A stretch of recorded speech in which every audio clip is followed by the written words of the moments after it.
Good evening, everyone, and welcome to this Montreal Canadiens postgame show here on Langer at the Mic live. And unfortunately, look, the Habs they were dominant in their first two games after their COVID break this week against the Oilers and the first game against the Senators. But tonight, not so good.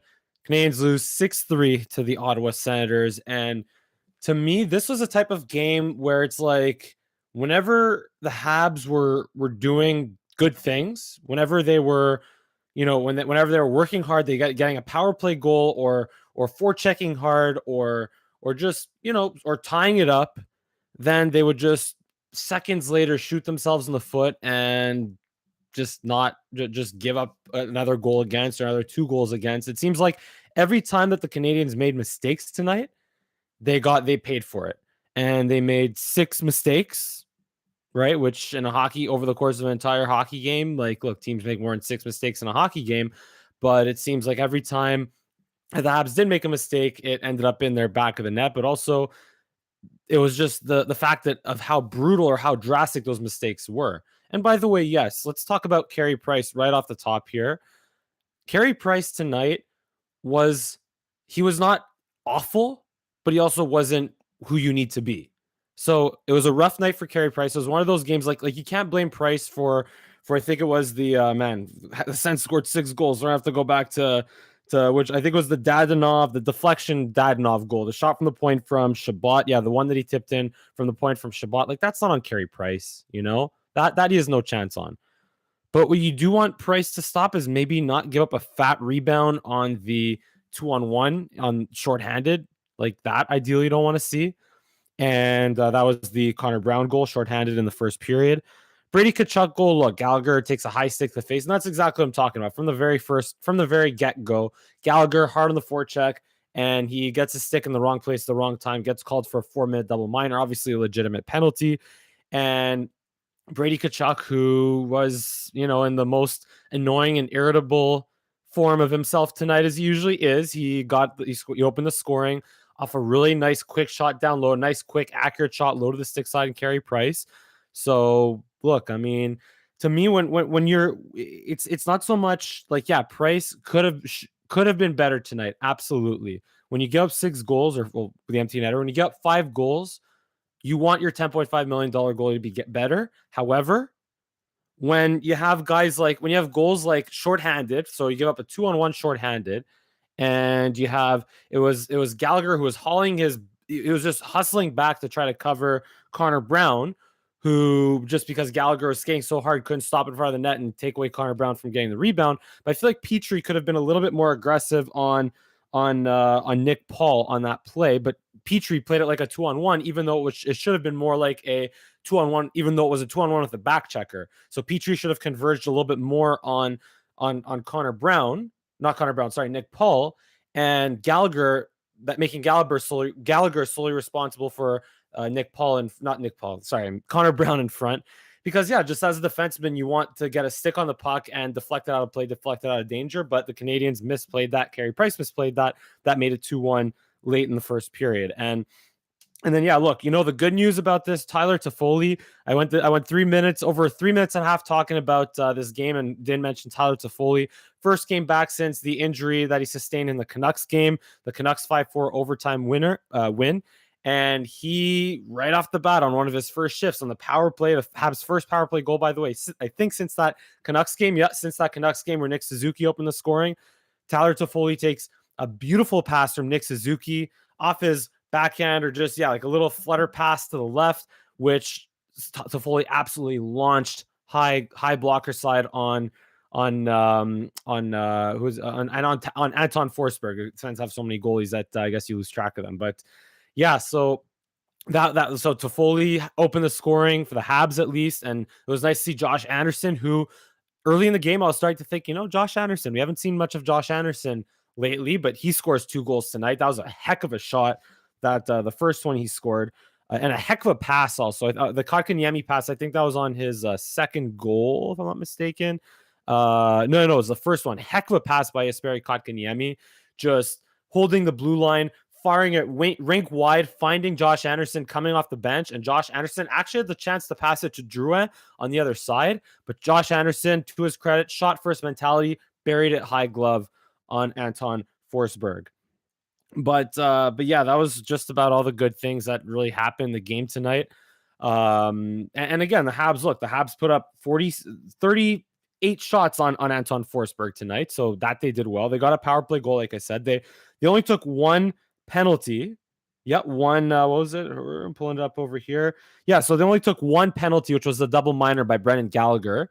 So, but again, 1 for 5 on the power play in a game like this, you kind of want to see the power play be a little bit better. And I feel what I don't love is that Dominic Ducharme is it was Toffoli who scored. It was that unit that scored, but I still feel like I would have liked to have seen a little bit more of a presence from that Kotkaniemi, Tatar, Gallagher, Perry, and who's the other guy, whatever. Like that second unit, that second power play unit. Would have been nice to see a little bit more emphasis for them to play instead of the Weber, Toffoli, Anderson, Suzuki, Drouin unit, which just isn't as consistent at getting set up in their zone. Again, they did get the goal from Toffoli, but unfortunately, I find that Kotkaniemi wave is just so much better. Petrie, that Kotkaniemi, Petrie, Tatar, Gallagher, Perry wave is just so much better at getting set up, taking what they're given, and getting better chances. And Gallagher almost got one late in the third period there, where Perry did the thing where he swiped it across down low to Gallagher, who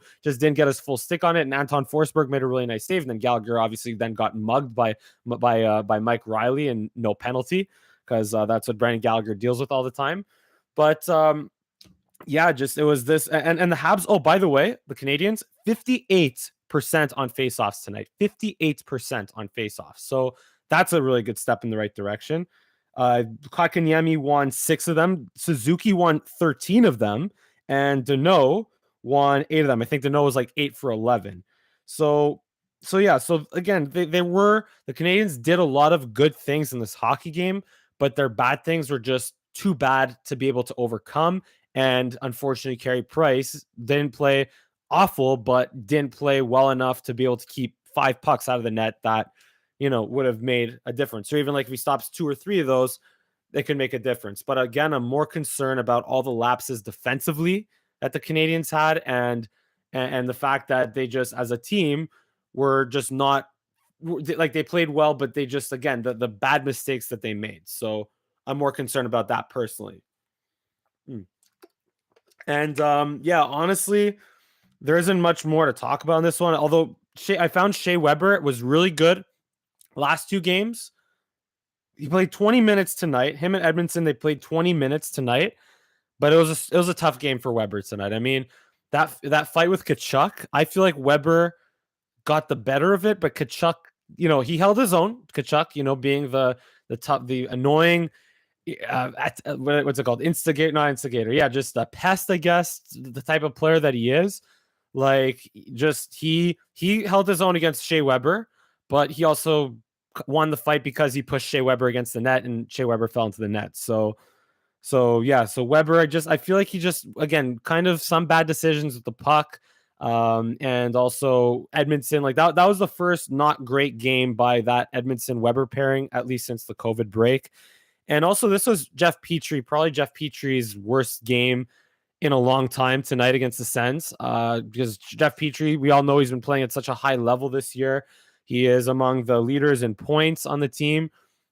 And he just, tonight wasn't his night. I mean, look, he plays a lot of minutes, and yeah, or actually he only played 19 minutes tonight, interestingly enough, just 19 minutes for Jeff Petrie. So yeah, and actually Romanov, interestingly enough, played 19, and Mete actually I found played a pretty good game. Mete played one of his better hockey games, interestingly enough. He played about 15-ish minutes, but I felt like Mete and Romanov, whenever they're on the ice, they weren't like a liability out there. They were actually pretty good defensively. They skated well. Mete joined the rush a couple of times, made a couple of nice plays, and held the line pretty well.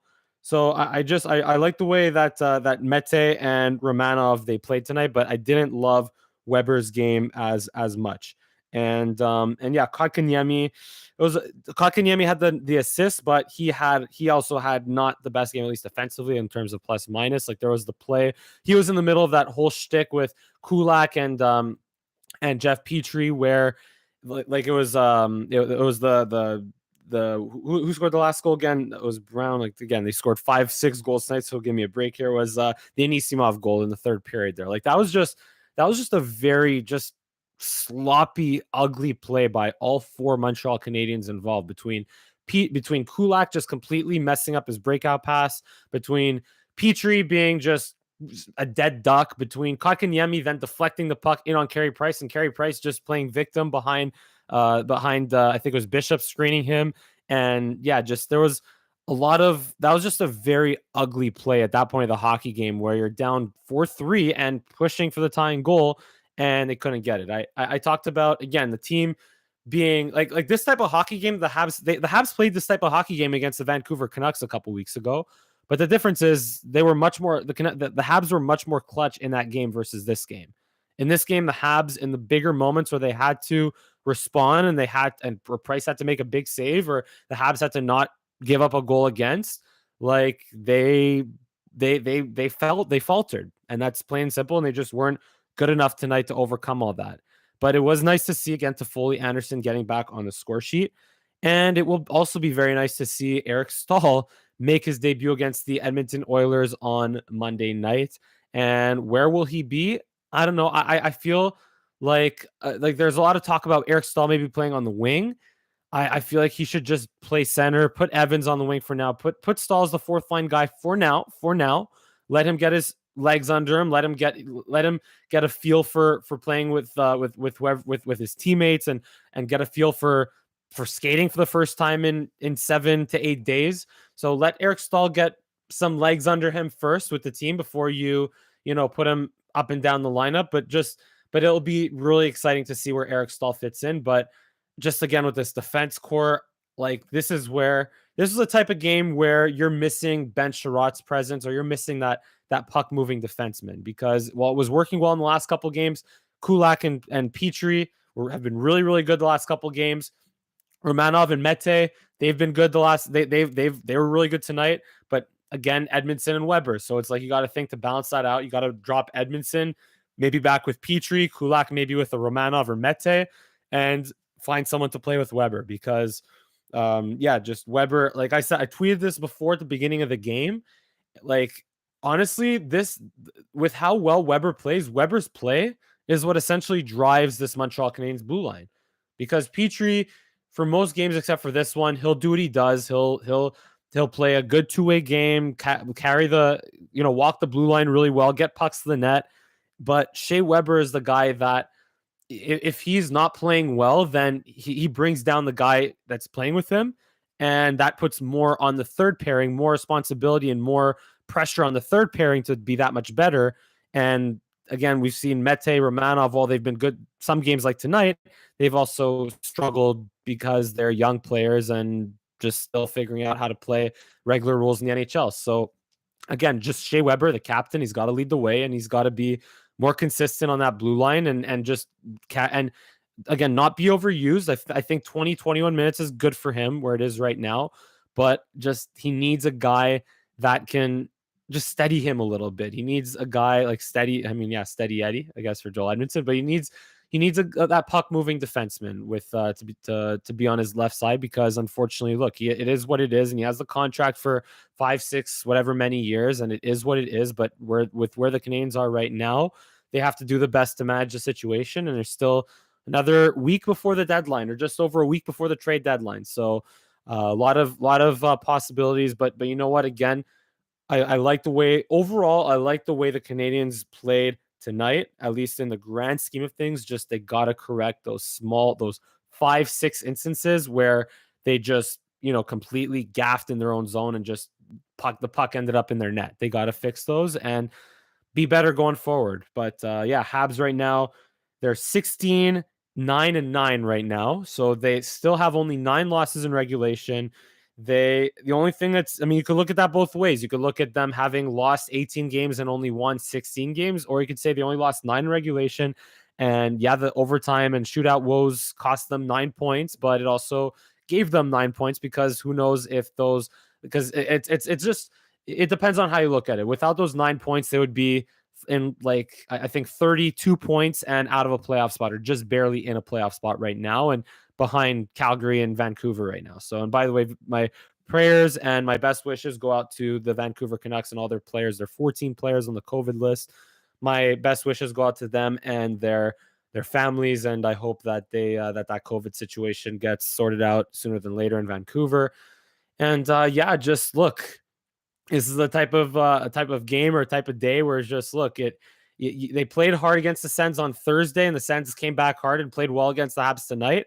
But look, the Habs now look they got a tough rest of the schedule. I mean, with those lost games the games they lost due to COVID against the Oilers and the Senators last week, it's a tough schedule ahead. So the Habs they can't have too many games like this. The games in hand, they got to win them, right? They got to win them because or else those games in hand don't really mean much. And then, of course, when they play Calgary, they got to take care of business against Calgary, or else Calgary might come roaring back into the mix for that fourth and final playoff spots. But yeah, and also, by the way, I did make a TikTok that blew up and went viral this morning about how I think it was TSN talking about Zach Hyman being a candidate for Team Canada in 2022. And yeah, just honestly, all the players I named were guys that were right around Zach Hyman in terms of points, but no one except Zach Hyman gets to play with Austin Matthews and Mitch Marner. So, that's kind of how Zach Hyman has 20 whatever points in 32 or 35, whatever many games. So anyway, but the only thing in that video is I blew it because I put Cam Atkinson in there as a guy that could be over Zach Hyman for Team Canada, but Cam Atkinson is American. That's the stuff that happens where I guess you do your research at 2 or 3 in the morning before the night before. But anyway, just one of those days where, like, me too, I guess, with that, it's like you do so many good things, right? And like the Canadiens, you do so many good things, but it's just like that one costly mistake that can just kill your performance and cost you the win, or just cost you, I mean, a little bit of credibility, I guess, on my standpoint. But again, we all make mistakes. We just got to bounce back and be strong. And yeah, I guess that's the message for everyone watching, and that's the message for the Montreal Canadiens when they take on the Edmonton Oilers on Monday. And that's all we got here on this Habs post-game show, kind of rambling on a little bit here. So yeah, it's pretty much all we got here. But as usual, if you enjoy my commentary, give me a big thumbs up on this video, subscribe to my channel, give me a follow on Twitter and Instagram and TikTok at Mike Langer for all three. And that's all we got here for this Langer at the Mic Habs post-game show here. And I thank you so much for watching, and I look forward to seeing you again next time.